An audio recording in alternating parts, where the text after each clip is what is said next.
Welcome students, welcome to the lecture series on polarization, and this is the part of your module optics. So in this class we are going to discuss about a interesting phenomena related to polarization. This is double diffraction and the Huygens theory behind this. So let us start. What is double diffraction? So when an ordinary ray of unpolarized light is made incident on a crystal like calcite, quartz, it is refracted into two rays.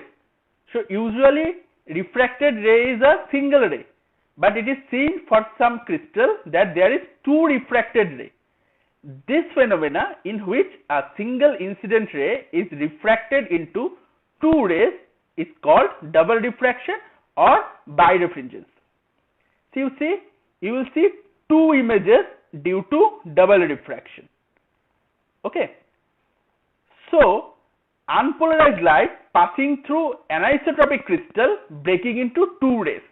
In case of double diffraction, the unpolarized light after diffraction breaks into two rays.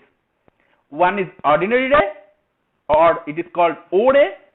So it obeys the laws of diffraction and has vibration perpendicular to the principal section. And the second one is called extraordinary ray or E ray. It doesn't obey laws of diffraction and has vibration along the principal section. So there are two rays. One is O ray, which obeys the Snell's laws of diffraction, and other one is extraordinary ray or E ray, which doesn't obey any law of diffraction. So you see, after incidence, this perpendicular component goes away as O ray and the parallel component goes away as E ray. So there is two refracted beams. One is O ray and one is E ray, and both of them are polarized. That is important. Both of them are polarized. Okay. So how it is taking place? So a scientist Huygens comes and he gives the explanation to this. He says that every point on the primary wavefront acts as a source of two secondary disturbances, O ray and E ray. So usually what you know as Huygens principle, there is the wavefront is a single wavefront. The secondary wavefronts are single wavefronts.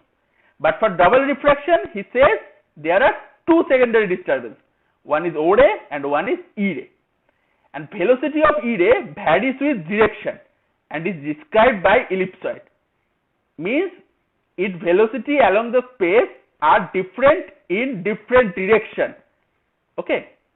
And for O ray, it has constant velocity in all the direction. So it is described by a spheroid.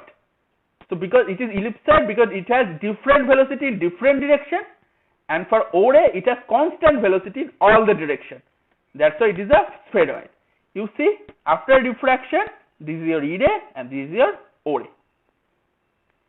So refractive index for O ray is constant, because you know you can represent refractive index in terms of velocity, and for O ray the velocity are same in all directions. So the refractive index in case of O ray is same, but for E ray it is direction dependent, because its velocity is direction dependent. In different direction, E ray has different velocity. That's why its refractive index is also different in different directions. So see, this circular one is O ray, this circular one is O ray, and this ellipsoid is E ray. Now see, there is two possible conditions. In one case, your E ray is traveling with greater velocity than your O ray. So in that case, it is called negative double diffraction or negative birefringence. And in another case, your E ray travels with smaller velocity, means your O ray has greater velocity than the E ray. So the ellipsoid for E ray is inside the spheroid of O ray, and here the ellipsoid of E ray is outside of the spheroid of O ray. So this is positive birefringence, this is negative. So for negative crystal, your VE means velocity of extraordinary ray is greater compared to the velocity of ordinary ray, VO.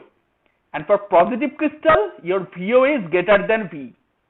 Now you yourself determine what will be the relation between the refractive indices in case of positive crystal and negative crystal. you should do it yourself.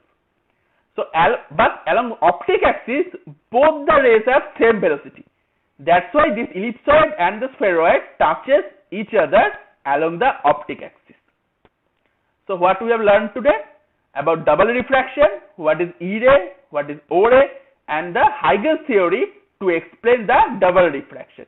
And we have seen that O ray travels with a constant velocity in all the directions, and E ray travels with different velocity in different directions. Thank you.